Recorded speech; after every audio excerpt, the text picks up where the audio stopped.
The title of Seth Braun's speech tonight is "It Could Never Happen to Me." It could never happen to me. Seth Braun.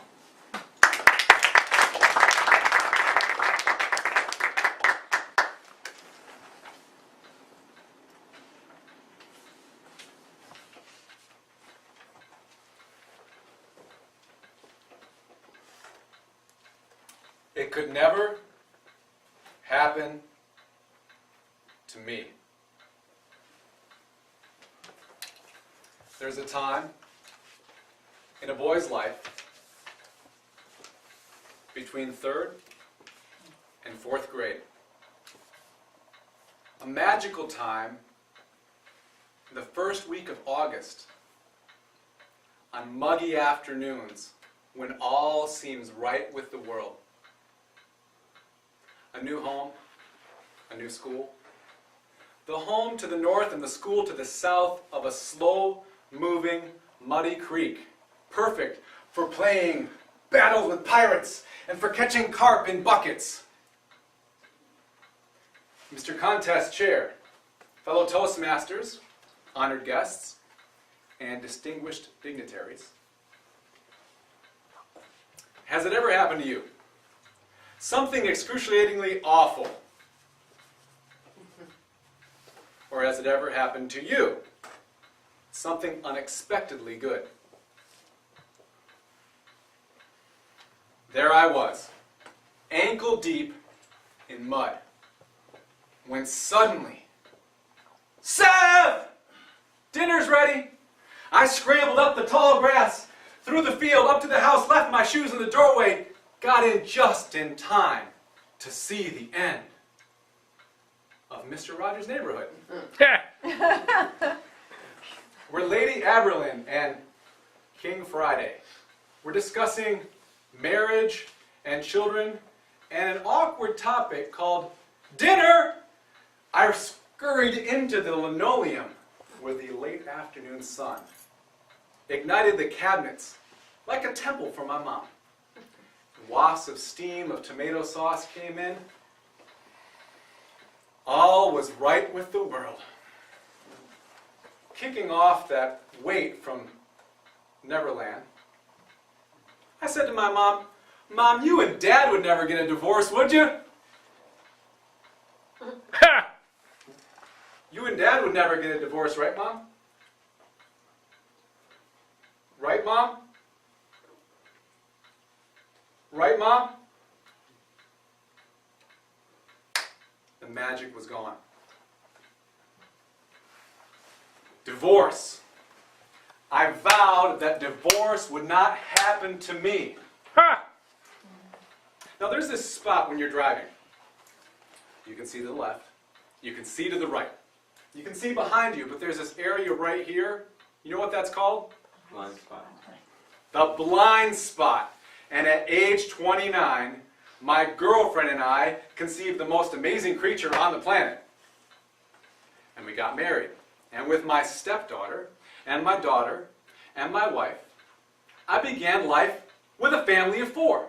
Something for which I was completely and utterly unprepared for. Like fishing with pocket lint. Or like trying to catch a carp with a bucket. And with a new business, the pressure mounted, and mounted, and mounted until I cracked!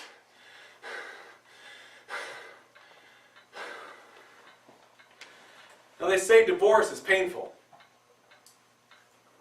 It was like receiving a call, getting dental work without Novocaine, and on the news, next to my neighbor's house, some fool lost his house and car in a sinkhole. Oh. Then the impossible happened. I'm talking about something that could never, ever occur.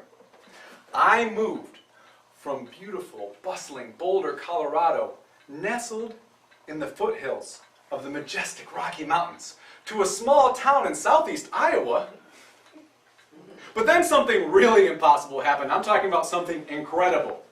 Something, if you haven't experienced it, you can't quite understand what it's like. Like going out at night and you see the aurora borealis for the first time.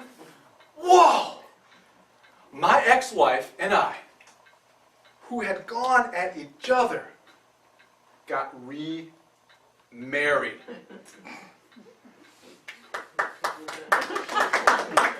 Impossible. There is a magic time in your life. That time is right now.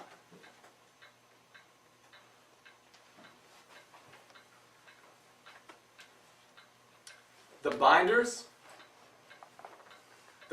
that bind you to self-confidence in the shadow.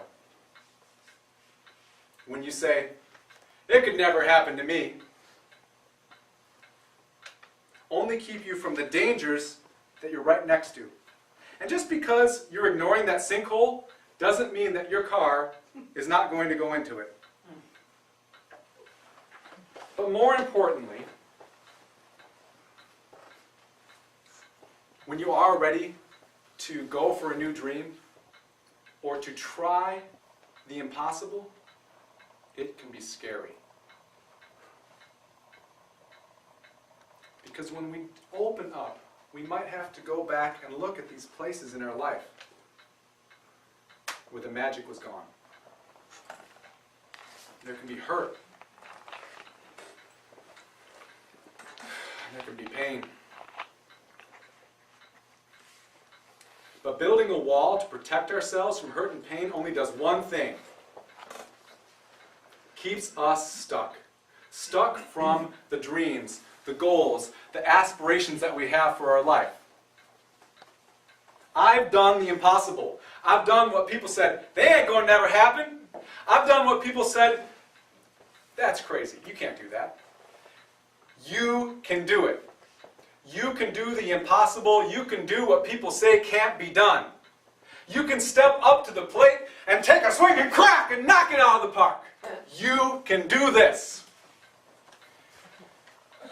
But sometimes where you have to start is with a small, humble voice to yourself.